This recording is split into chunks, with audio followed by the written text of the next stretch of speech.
Muito boa noite a todos, aqueles que eu não falei ainda.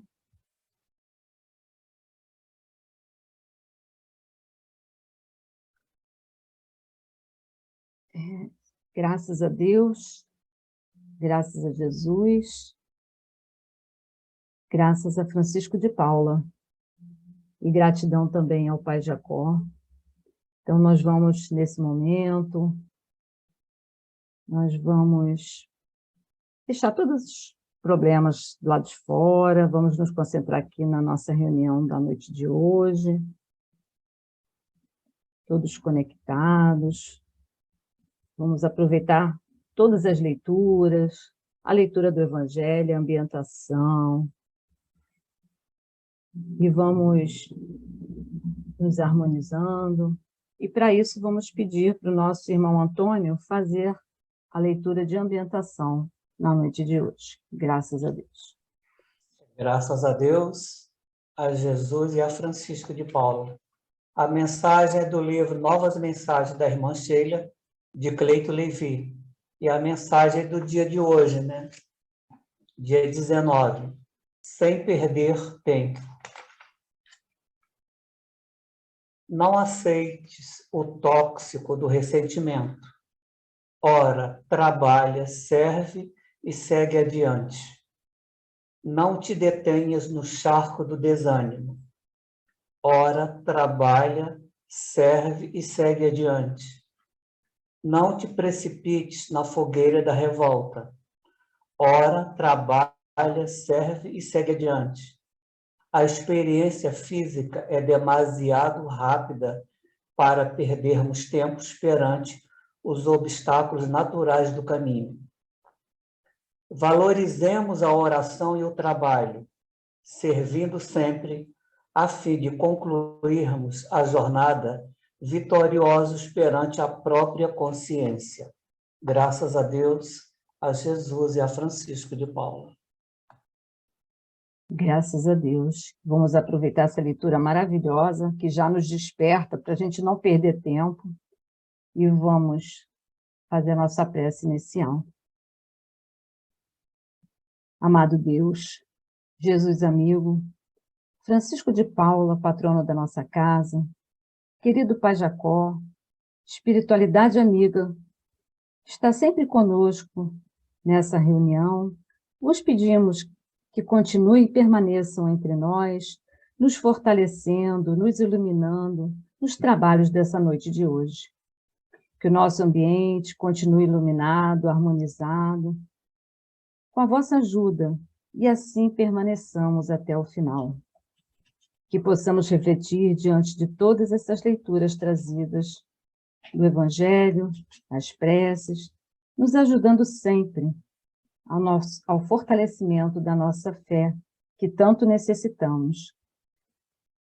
Pai querido, iluminai a mente da nossa palestrante de hoje, envolvei o seu estudo e que ela nos traga bastante reflexões para que possamos sair daqui melhores do que chegamos.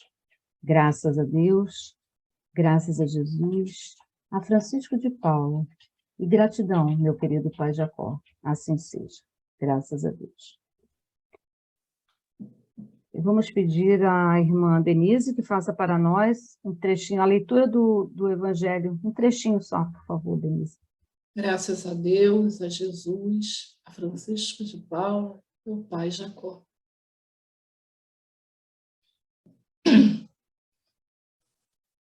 O Evangelho segundo o Espiritismo,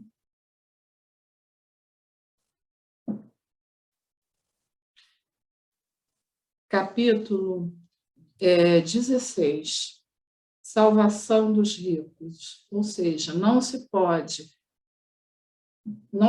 servir a Deus e a Mamão. Salvação dos ricos. Item 1. Ninguém pode servir a dois senhores, porque ou odiará a um e amará o outro, ou se prenderá a um e desprezará o outro. Não podeis servir simultaneamente a Deus e a Mamão. São Lucas, capítulo 16, versículo 13. Graças a Deus, a Jesus e ao Pai Jacó. Obrigada, Denise, pela leitura do Evangelho. Então, nesse momento, damos aberto a nossa sessão da noite de hoje, agradecendo a toda essa espiritualidade. E agora vamos passar a palavra para a nossa irmã Silvia, que trará para nós o estudo do Livro dos Espíritos. Boas vibrações, um ótimo estudo para todos nós e ótimas reflexões. Obrigada, querida. Boa noite a todos, né? Eu preparei um PowerPointzinho para ilustrar o nosso estudo de hoje. Eu vou dividir com vocês aqui, espero que esteja tudo direitinho, né? Vamos lá.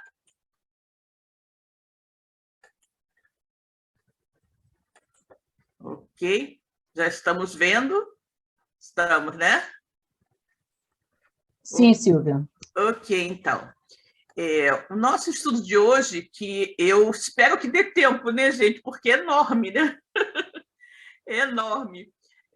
Nós vamos falar sobre uma parte, né, que está na introdução do Livro dos Espíritos. E é um resumo da doutrina espírita conforme o ensinamento dos espíritos superiores. Então, Kardec compilou, né, os ensinamentos dos espíritos e fez esse resumo, né, de acordo com o que os espíritos fizeram, que Kardec considerou que eram os pontos mais relevantes da nossa doutrina, ok?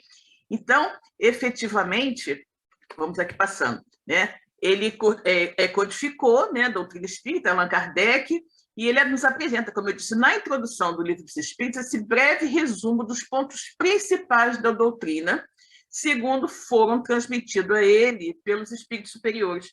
E esses pontos são os seguintes: começa falando de Deus, né?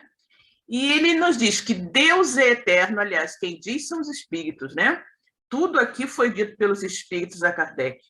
Começa dizendo que Deus é eterno, sempre existiu, né? Não teve começo nem fim, sempre existiu. Deus é eterno, imutável, ou seja, não muda nunca, sempre da mesma forma, imaterial, né? Único, só existe um Deus, onipotente, ou seja, tem todo o poder e é soberanamente justo e bom, né?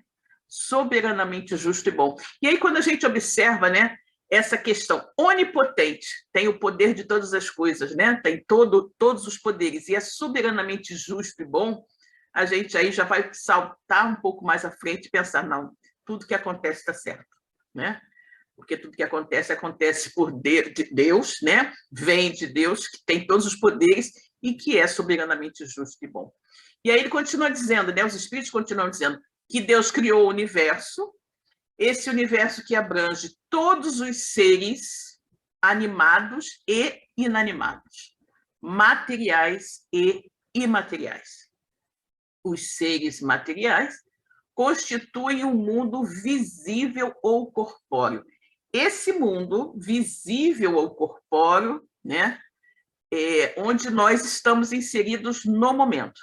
E também criou os seres imateriais, né? O mundo invisível ou espírita, ou seja, o mundo dos espíritos. Então, nós vemos aqui claramente que existem dois mundos diferentes, né? Meio que paralelos, que é o mundo espírita e o mundo corporal, né? E aí Kardec vem aqui nesse resumo e nos diz: o mundo espírita é o mundo normal, né? O mundo espírita é o mundo normal, primitivo, eterno, né? Pré-existente e sobrevivente a tudo. O mundo corporal é secundário.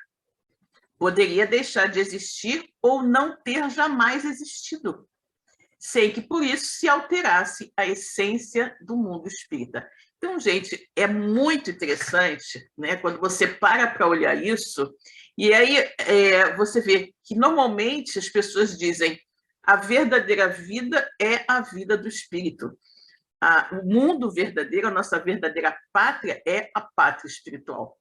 E nós dizemos isso porque nós somos espíritas e, como seguidores da doutrina espírita, nós temos que saber esses postulados que foram trazidos pelos espíritos. E são os espíritos que nos dizem isso, que o mundo espírita que é o mundo. né? O mundo normal, aquele que sempre existiu, que pré-existe a nossa chegada e que vai continuar existindo em qualquer situação. Agora, esse mundinho onde nós vivemos, que é o mundo corporal, esse é segundo plano, né? Ele é coadjuvante, não é isso? E aí, o que acontece? Poderia, olha que mais interessante, poderia deixar de existir.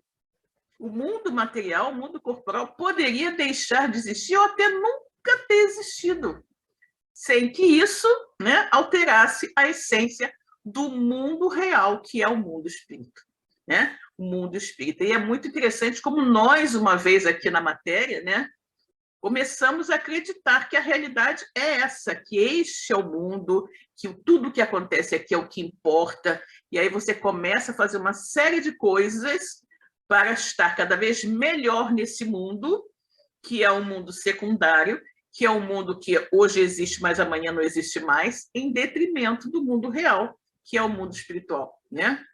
E aí ele continua nos dizendo que os espíritos revestem temporariamente um invólucro material perecível, cuja destruição pela morte lhes restitui a liberdade. É aquilo que nós sabemos, né? Nós somos espíritos vivendo temporariamente uma experiência na matéria. E quando nós estamos vivendo essa experiência, nós estamos revestidos de um corpo essencialmente material, mas que tem um tempo de duração, né? Que é perecível e que em determinado momento ele vai deixar de existir, né? E que ele sofre destruição pelo que a gente chama de morte. No momento em que essa casca material que nos envolve no momento deixar de existir, o nosso espírito que está ligado a ela, ele é restituído à liberdade, né? E aí a gente continua. Então, nós temos aqui espírito, nessa ilustração, né? Espírito, perispírito e corpo.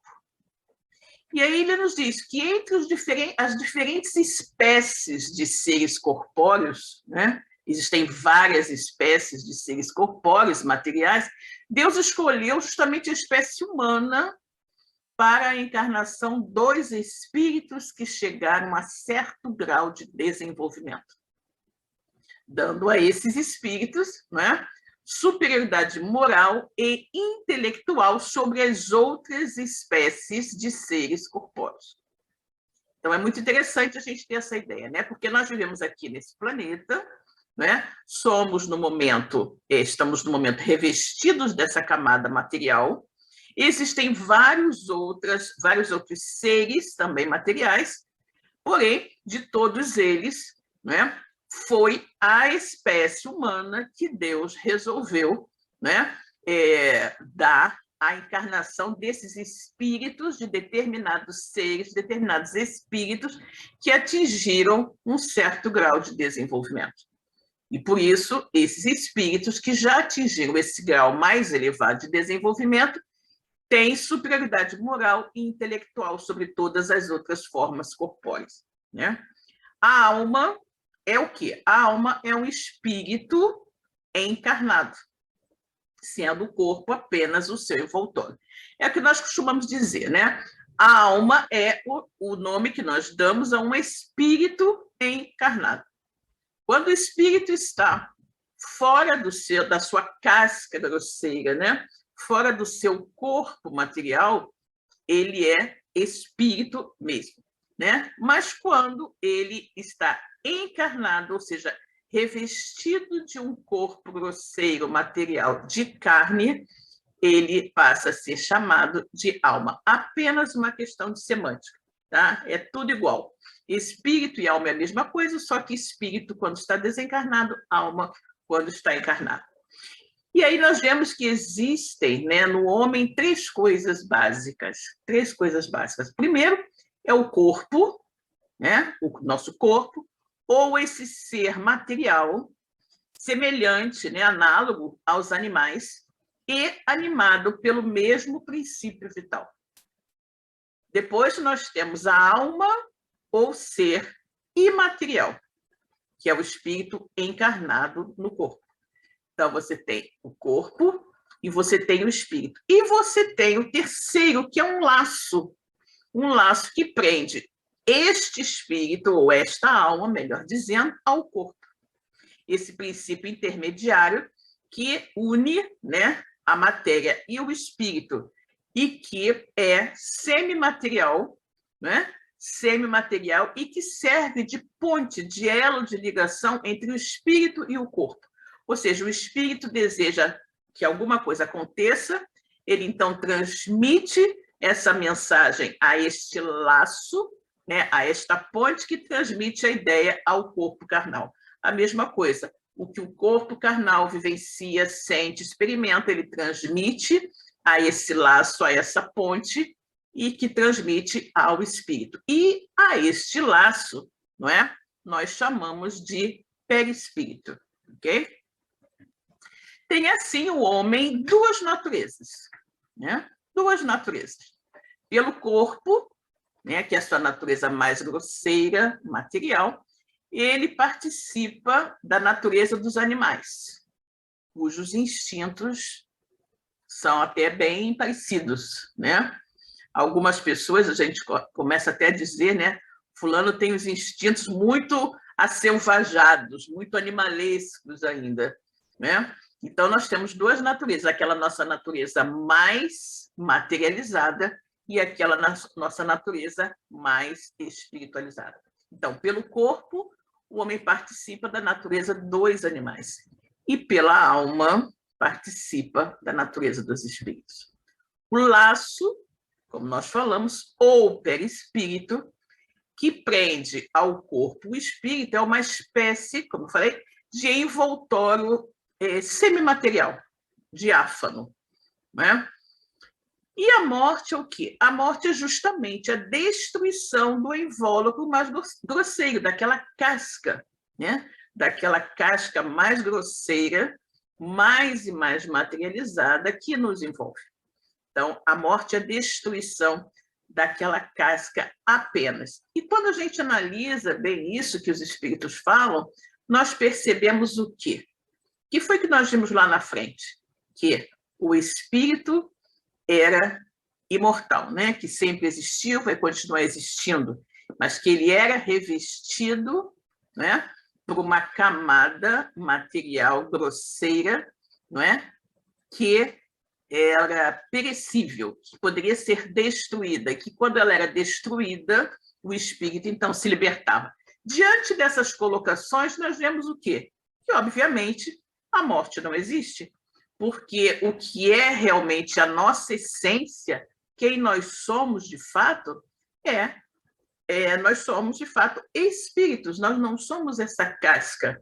É como se você estivesse usando uma roupa, e enquanto você está de roupa, você é a Sílvia. A partir do momento em que você tirou a roupa, você deixa de ser a Sílvia. É claro que não. A roupa, efetivamente, não significa que sou eu, é apenas uma casca, um envoltório, uma roupagem. Mas se eu tiro aquela roupa, eu não deixo, né, de ser a mesma pessoa, com a mesma individualidade, com o mesmo passado, né, com os mesmos méritos e deméritos, com as mesmas qualidades ou defeitos, certo? O espírito, pois, conserva o segundo, ou seja, o seu corpo etéreo, né?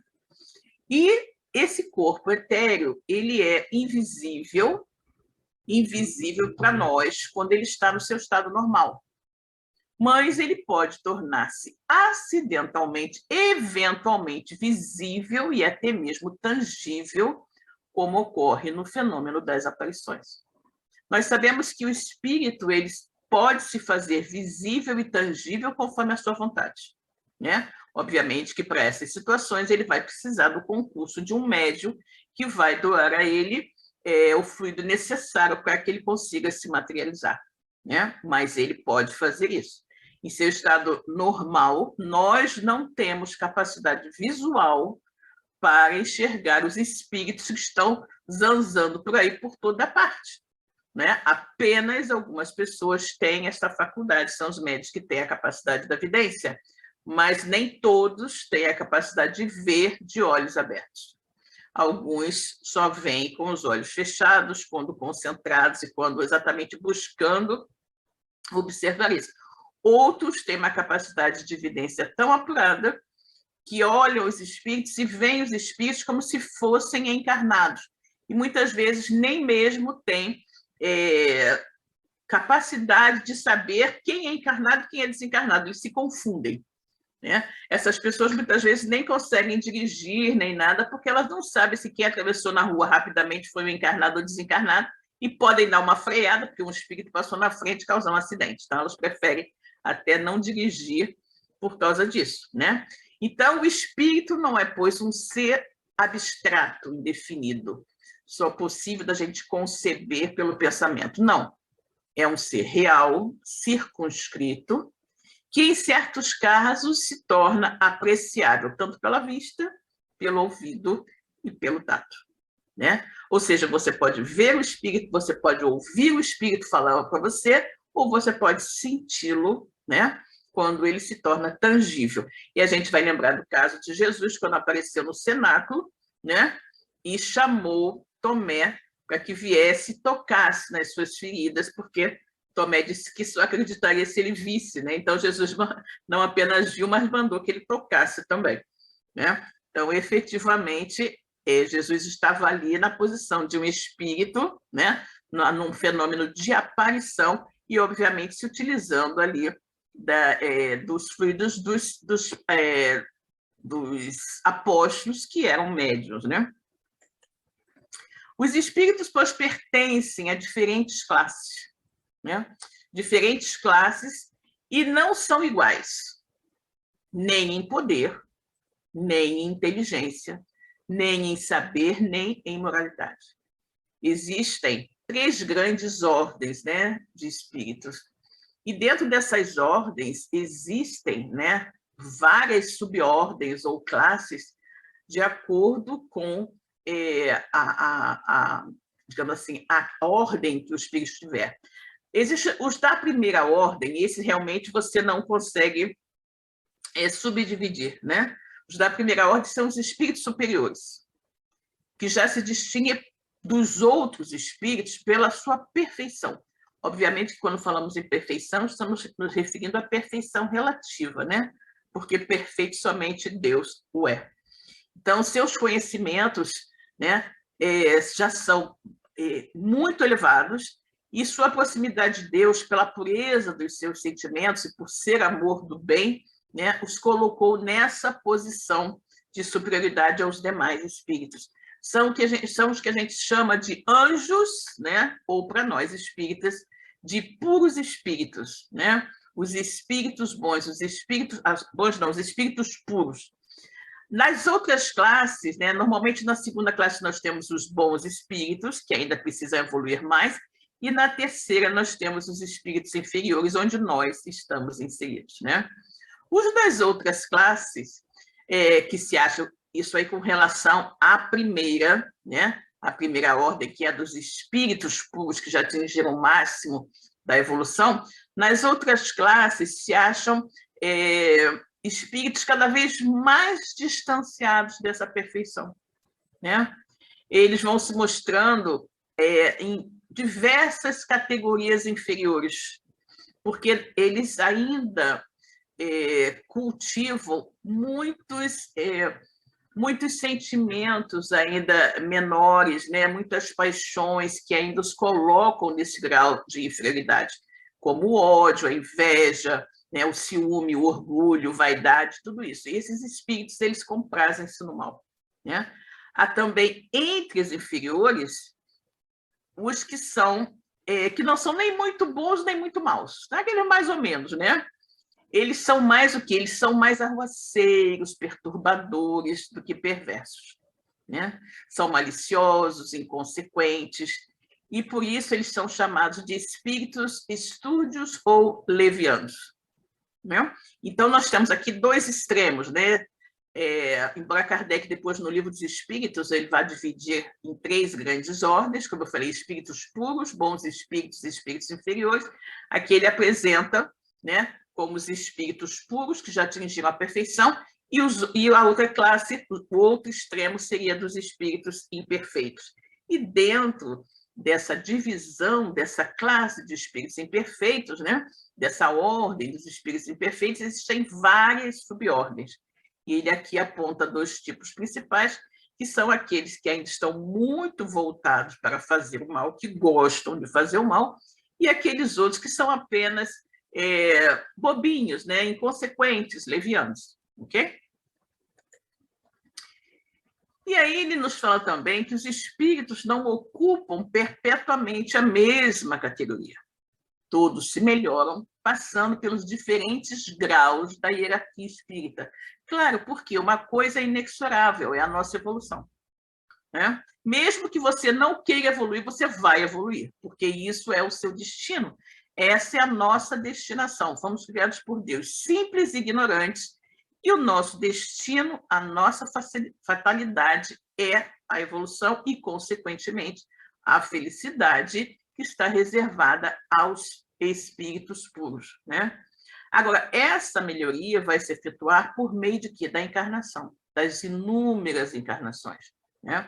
Encarnações que são impostas a uns como expiação, a outros como missão e até mesmo como prova. Né? A vida aqui na matéria é efetivamente uma prova. Né? Uma prova que nós precisamos passar repetidamente até que nós tenhamos atingido a absoluta perfeição moral e, diríamos também, intelectual. Aqui nós temos essa figura que eu gosto muito, não é? Que está lá no Ministério da Reencarnação, né? Que André Luiz nos fala lá em Nosso Lar, e vem o espírito escolhendo, né? A sua próxima roupagem, a sua próxima encarnação. E aí ele está ali escolhendo, olha, vou reencarnar com esse corpo aqui, com uma deficiência, com apenas uma perna e tudo mais.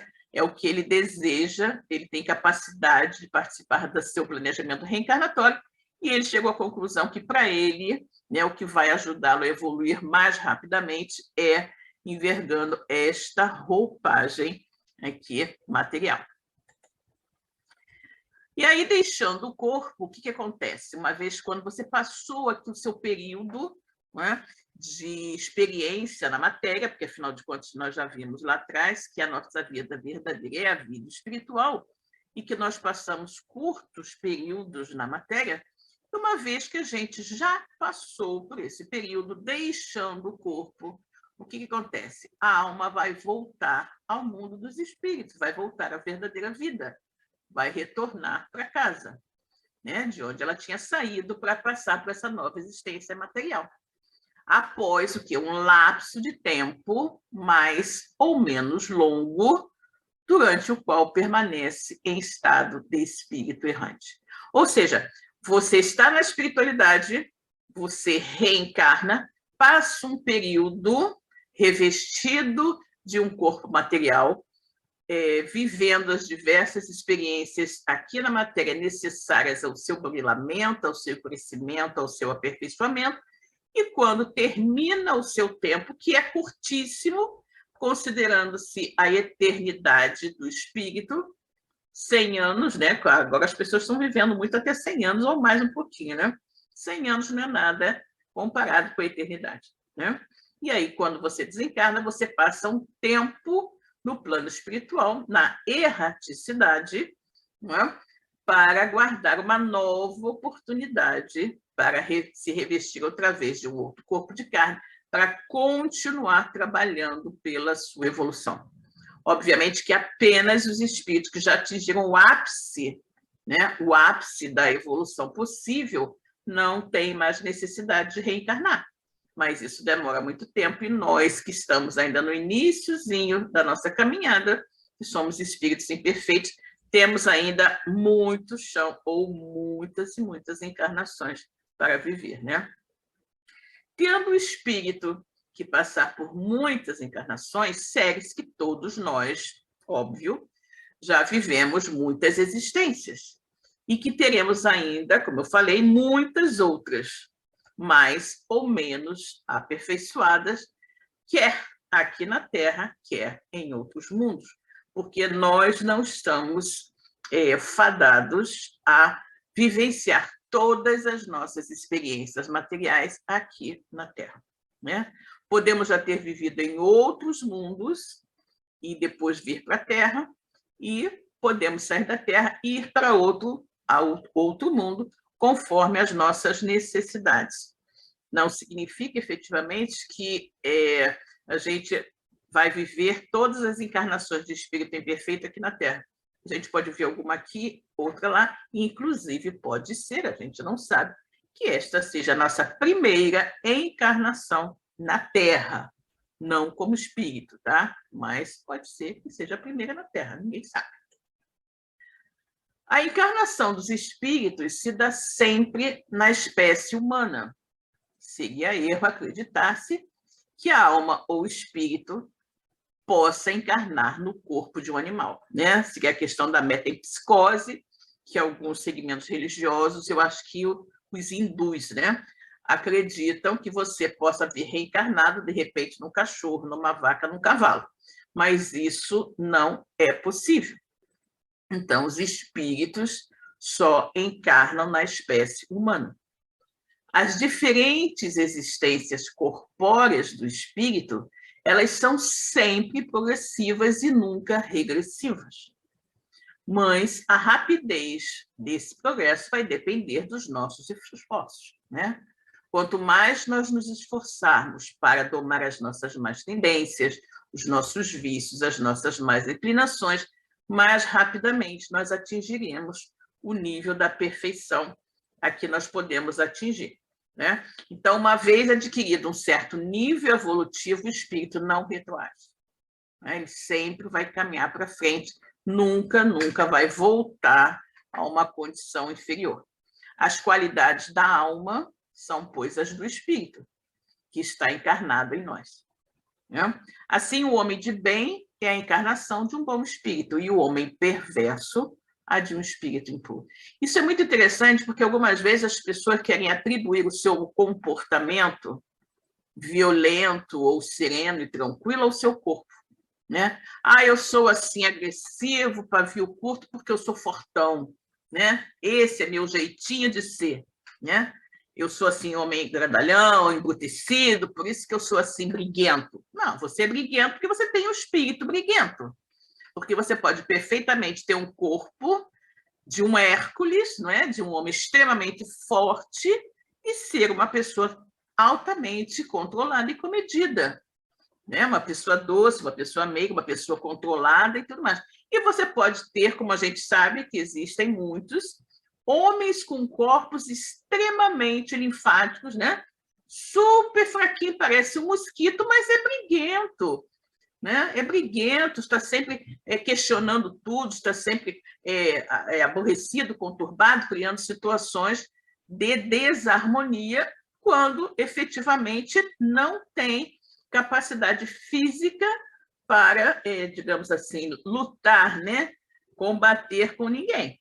Então, é justamente aquela pessoa que tem a índole agressiva, que tem aquela índole violenta. Não é absolutamente o corpo que dá índole ao espírito. O espírito está ali e ele vai se comportar num corpo forte ou num corpo fraco, segundo a sua personalidade, tá? Absolutamente matéria não dá personalidade a ninguém. A alma possuía a sua individualidade antes de encarnar, né? É aquilo que a gente falou, é pré-existente a encarnação, pré-existente a vida da matéria, e vai continuar existente depois que aquele corpo material deixar de existir, que aquela casca deixar de existir. Então, a alma possuía a sua individualidade, a sua personalidade, o seu eu, antes de encarnar, e vai conservá-la depois que ela tivesse separado do corpo, ou seja, depois da chamada morte física.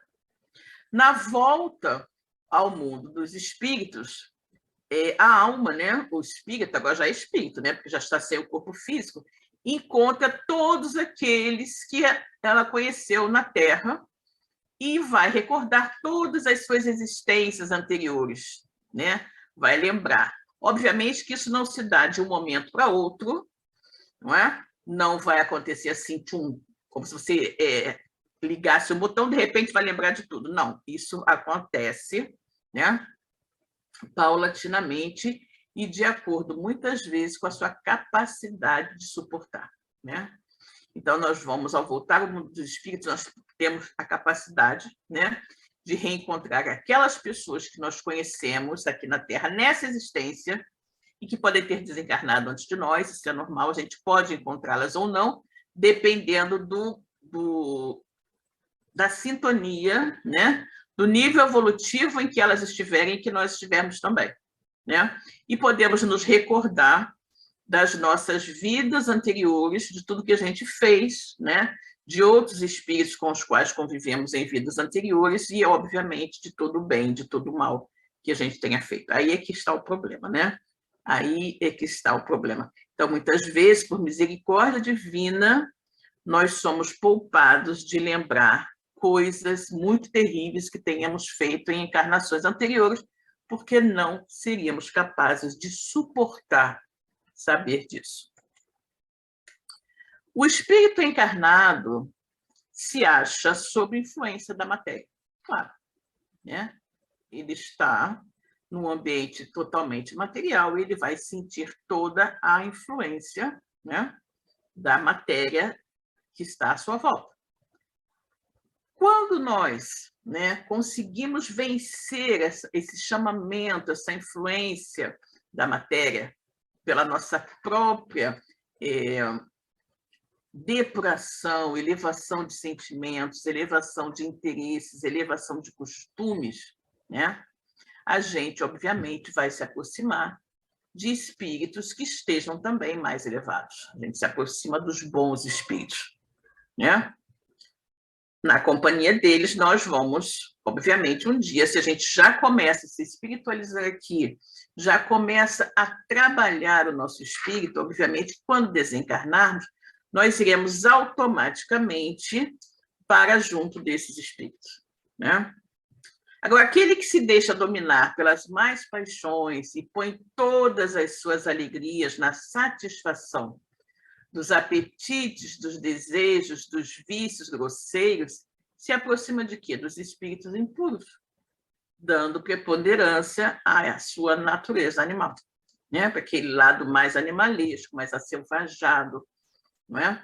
Mais primitivo. E, em geral, é o que acontece, né, gente? Porque a maioria, quando é encarnado, fica achando que a verdadeira vida é essa aqui. Então, faz mil coisas, todas elas ligadas à vida material, e muitas vezes, para ter vantagens na vida material, para usufruir de certos deleites da vida material, a pessoa não hesita em fazer coisas que irão prejudicá-la fortemente sob o ponto de vista espiritual.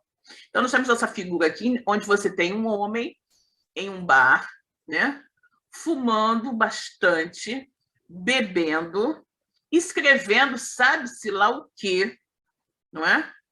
Nesse ambiente totalmente, digamos, um ambiente viciado, né? Porque tem várias pessoas ali também bebendo e tudo mais. Então, ele está atraindo para a sua esfera de ação, de influência, espíritos semelhantes a ele, né? Que estão ali também se comprazendo com o fumo, com a bebida, com coisas que possam estar sendo ditas naquele ambiente, com um tipo de conversa, com um tipo de repente, de show, o que seja que está acontecendo ali. Então, é óbvio, né, que se nós queremos a companhia de bons espíritos, nós devemos selecionar, né, os locais em que nós vamos, as coisas que nós ouvimos, que nós vemos, os pensamentos e atitudes que nós temos. Então, quanto mais nós buscarmos aprimorar o nosso espírito imortal, né, melhor será o momento da nossa transição quando tivermos que voltar para casa. Porque, normalmente, o tipo de companhia que nós cultivamos encarnados é a companhia que nós vamos ter quando desencarnarmos. Aquelas pessoas que são muito chegadas a esses prazeres materiais, normalmente, quando estão desprendidos do corpo físico pelo sono, elas vão a essas regiões do plano espiritual, né? Então, muitas vezes, quando você desencarna, é meio que automático, né? se você se liberta durante o sono, né, essa libertação parcial durante o sono, e vai para essas regiões menos felizes, né, do plano espiritual inferior, obviamente que quando você estiver totalmente liberto, após a desencarnação, é para lá que você vai, né? Então, nós devemos, é por isso que se diz que nós devemos ensaiar sempre, né, como será o nosso retorno à pátria espiritual, para onde nós queremos ir, né? E nós, como espíritas, sabemos muito bem que nós aqui já estamos preparando o nosso futuro, né? E aquela frase que eu gosto muito, né? A gente não pode mudar o que fez no passado, mas pode mudar o presente e fazer um futuro diferente, né? Bem mais feliz. Depende de nós. Depende do tipo de companhia que a gente vai querer, né? Depende do lugar que a gente vai querer habitar após deixarmos o corpo físico. Os espíritos encarnados habitam os diferentes globos do universo, claro, né? Há muitas moradas na casa do Pai. Os não encarnados ou errantes, como nós vimos anteriormente, não ocupam uma região determinada ou circunscrita. Eles estão por toda parte, no espaço ou aqui do nosso lado, vendo-nos e acotovelando-nos de contínuo. Ou seja, nessa foto aqui a gente está vendo vários espíritos, né? Nós vemos espíritos assim mais inferiores, né? Menos felizes, e vemos espíritos também que por algum motivo estão nesse local aqui, espíritos mais elevados que estão aqui naturalmente em missão nesse ambiente, né? E como o apóstolo Paulo falou, né? Paulo de Tarso, ele disse que nós estamos cercados por uma nuvem de testemunhas. Essa nuvem de testemunhas são os inúmeros espíritos que estão ao nosso lado a todo tempo. Agora, quem vai determinar a companhia, se serão bons espíritos ou espíritos inferiores, somos nós, como eu disse, de acordo com o local onde nós vamos, os pensamentos que nós temos, as atitudes que cultivamos, não é? Os hábitos que nós gostamos de ter, né? Então, esses espíritos são toda uma população invisível, né, a mover-se em torno de nós, né? É a nuvem de testemunhas. E os espíritos exercem incessante ação sobre o mundo moral e mesmo sobre o mundo físico. Sobre o mundo moral, quando eles ficam nos intuindo, não é? Nos incitando a fazer tais e tais coisas. E no mundo físico, quando eventualmente também eles provocam determinadas situações de efeito físico.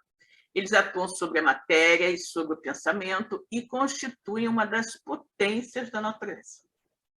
Causa eficiente de uma multidão de fenômenos até então inexplicados ou mal explicados, e que a gente não encontraria uma outra explicação se não fosse através do espiritismo, né? Com a revelação espírita, que nos foi trazida pelos espíritos superiores, né? Lá em 1857, codificada por Kardec, esse resumo dos pontos espíritas que nós estamos vendo aqui, se não fosse por isso, a gente não entenderia uma série de coisas que poderiam nos parecer, à primeira vista, sobrenaturais, né? Fenômenos inexplicáveis. As relações dos espíritos com os homens são constantes, claro, aquilo que a gente já viu, eles estão todo o tempo ao nosso lado. Os bons espíritos nos atraem para o bem, nos sustentam nas provas da vida e nos ajudam a suportá-las com coragem e resignação. Os bons espíritos. Mas nós precisamos atrair os bons espíritos, né? E aí a gente vai lembrar daquela situação do médium, né? Qual é o melhor médium? Qual é o bom médium? É aquele médium que tem psicografia, psicofonia, vidência, né? Efeitos físicos, mas não, esse não é o melhor médium. O melhor médium é aquele que atrai os bons espíritos, né? Esse é o melhor médium, que atrai os bons espíritos. Os maus espíritos nos impelem para o mal. É para eles um prazer ver a gente sucumbir, né? Diante das ditas tentações e ficar semelhante a isso, né? Os bons espíritos nos envolvem, nos orientam, nos auxiliam nas dificuldades da vida, desde que a gente sintonize com eles, e os maus nos impelem às quedas morais, né? As comunicações dos espíritos com os homens são ocultas ou são ostensivas. Ocultas quando o espírito vem e fica te intuindo, falando para você fazer determinada coisa, e você começa a achar que é você que está tendo aquela ideia. E são ostensivas quando, por exemplo, eles se manifestam através de uma psicografia. Né? As ocultas se verificam pela influência boa ou má, como eu falei, que exerce sobre nós a nossa revelia, e cabe o que é o nosso juízo discernir as boas das más inspirações. Claro, nós temos que nos conhecer bastante para quando vier um pensamento à sua cabeça que não tem nada a ver com você, você identificar, isso aqui não é meu. Essa ideia não é minha. Tem algum espírito aqui tentando me induzir a fazer essa coisa que eu não faria e não farei. Né? Porque por mais que o espírito tente nos influenciar, a decisão final é sempre nossa. As comunicações ostensivas, né, aquelas realmente que você está vendo que o espírito está ali, elas se dão por meio da escrita, como eu falei, da palavra, na psicofonia, ou de outras manifestações materiais, quase sempre através dos médiuns, né, que são os instrumentos de comunicação dos espíritos, são os secretários, né, dos espíritos. Quando o médium está psicografando, ele está simplesmente anotando a mensagem de um espírito, como se fosse um secretário, né? Os espíritos se manifestam espontaneamente ou mediante evocação. Ou seja, ele pode vir porque realmente você... porque ele quis ou porque você está evocando, né? Eu estou olhando aqui o horário, gente, tem que correr um pouquinho mais, né? Porque senão não vai dar tempo. Então, a gente pode evocar todos os espíritos, né? Os que animaram homens obscuros, assim como personagens importantes, né? Que eles virão se desejarem ou se puderem. Né? Assim como podemos também evocar espíritos de parentes, pessoas conhecidas e tudo mais, que poderão dar comunicações escritas ou verbais, com sede em determinadas situações, mas sempre levando em consideração que eles virão se puderem, né? E se tiverem condições, e se quiserem, sobretudo. Os espíritos são atraídos pela simpatia que nós possamos inspirar para eles, e pela natureza moral de quem os está evocando. Os espíritos superiores, eles gostam de ir em reuniões sérias, onde as pessoas estão realmente buscando um objetivo sério, querem estudar, querem aprender, querem se instruir. Agora, os espíritos, né, inferiores, eles vão em qualquer lugar, porque eles se divertem, né? Eles se divertem com as besteiras que muitas vezes a gente faz. Eu coloquei essa foto aqui daquele filme Ghost, né? Onde aqui o personagem da Whoopi Goldberg, ela era médium, não tinha certeza da sua capacidade mediúnica, mas ela vivia fingindo, né, que fazia contato com os espíritos. Na verdade, ela até depois consegue, né? E nesses casos, essas comunicações normalmente não são boas comunicações, né? São comunicações frívolas, são mentirosas, e a gente tem que ter muito cuidado com isso, né? Que são os chamados falsos profetas. Nem todas as comunicações dos espíritos merecem credibilidade.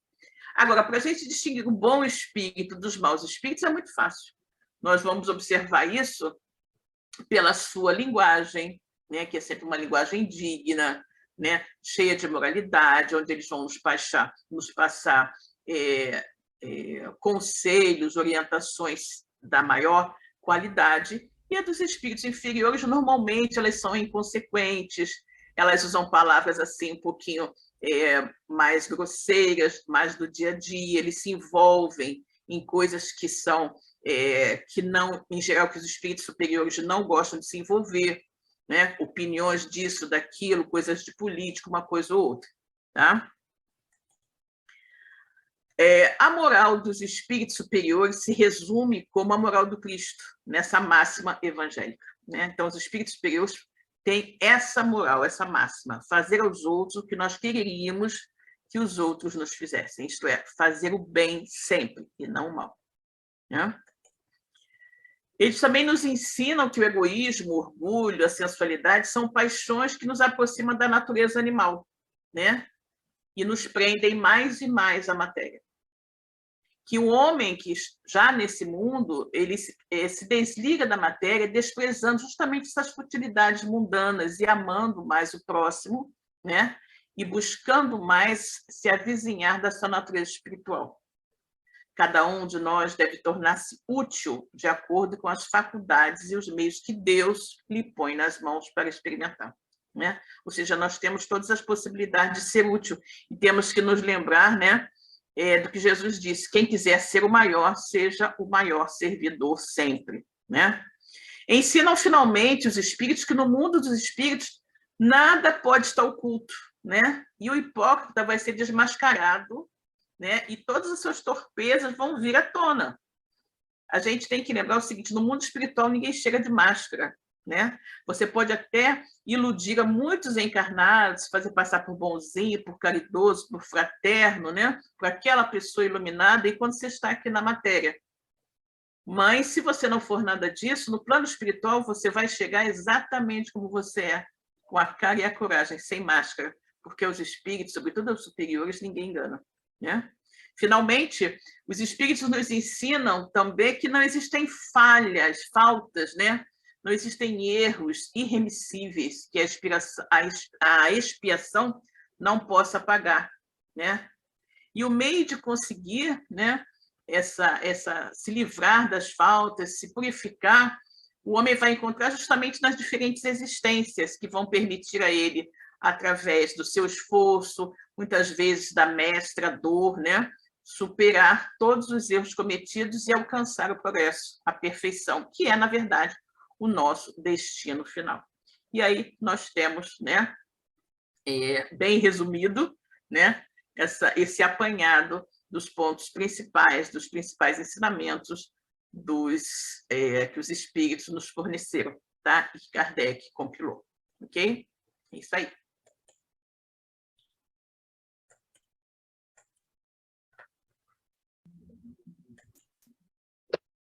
Obrigada, Silvia, pelo seu estudo, pela sua pesquisa. É sempre muito bom a gente estudar o Livro dos Espíritos, é de imenso valor para todos nós. Pois é, é maravilhoso, né? O Livro dos Espíritos é demais, eu amo, né? É muito bom. Deixa eu parar aqui a coisa. Ok, pronto, voltamos. Tive que correr, me desculpe se eu ultrapassei muito, mas é porque o tema era muito extenso, gente, muito extenso. Então, vamos para a nossa prece de irradiação. Muito obrigada, Silvia. Foi ótimo. Eu adoro estudar o Livro dos Espíritos, é muito legal, muito bom, sempre para a gente ficar ouvindo e guardando, né, para a gente não esquecer os ensinamentos. Exato. Muito obrigada. Então, vamos lá, vamos para a nossa prece de irradiação, vamos elevar o nosso pensamento. Graças a Deus, graças a Jesus, graças a Francisco de Paula, Pai amado, Senhor Jesus, reunidos em teu nome, suplicamos a sua ajuda a todos aqueles que sofrem as dores do corpo e as dores da alma. Não lhe pedimos, Senhor, facilidades, mas força e coragem para ultrapassar as adversidades do caminho. Confiamos na tua misericórdia infinita e suplicamos os recursos de fé, esperança e amor que ainda necessitamos. Alivia, Jesus, todas as dores, pacifica e acalma a todos os necessitados, derrama alívio e consolação, força e coragem em toda parte, no nosso lar, nos hospitais, nas casas de repouso, nos presídios, orfanatos, todos os locais que precisam da sua ajuda, da sua luz, Senhor. Iluminai o nosso imenso planeta, nosso universo, onde estamos todos inseridos, e que possamos, Senhor, irradiar por todos aqueles que estão nos nossos pensamentos e que tanto precisam de ajuda. Graças a Deus, graças a Jesus e a Francisco de Paula. Assim seja, graças a Deus. Vamos pedir para a Clemilda fazer a prece para os nossos queridos irmãos que partiram para a verdadeira vida e que tanto necessitam também dessa prece nesse momento. Graças a Deus, a Jesus, a Francisco de Paula. Pai, a gente pede todos os irmãozinhos que não estão lá na matéria, e principalmente esses que estão perdidos, que ainda não sabem o que está acontecendo com eles, ou que já sabem, mas preferem ficar por aqui. A gente pede que eles sejam envolvidos com muito amor, na paz, e que eles sigam o caminho para continuar aprendendo, crescendo, o seu desenvolvimento e também pela sua paz, né? A gente pede pelos aqueles que estão passando nesse momento, por outro lado, que eles sejam encaminhados, todos eles com muito amor e na paz de Deus, com a graça de Deus, de Jesus e Francisco de Paulo. Assim seja, graças a Deus. Tia Aurora, você pode fazer a nossa prece final de encerramento? Depois eu vou pedir só uns minutinhos, rapidinho, para eu ler o boletim para a gente. Graças a Deus, a Jesus e a Francisco de Paula, e gratidão ao nosso querido Pai Jacó, Pai de amor e de infinita bondade, Jesus Divino Mestre, Francisco de Paula, patrono da nossa casa, guias e mentores, trabalhadores da seara de Francisco de Paula, a todos dizemos muito obrigada. Muito obrigada por todo amparo, por toda a proteção que tivemos durante essa reunião. Muito obrigada por todas as leituras feitas, por todas as palavras ditas, pelo estudo, pelas preces. Obrigada, Pai, por teres nos dado a vida, nos permitido estarmos aqui nesse planeta tão lindo. Obrigada por nos amares tanto. Graças a Deus, a Jesus e a Francisco de Paula, e gratidão ao Pai Jacó.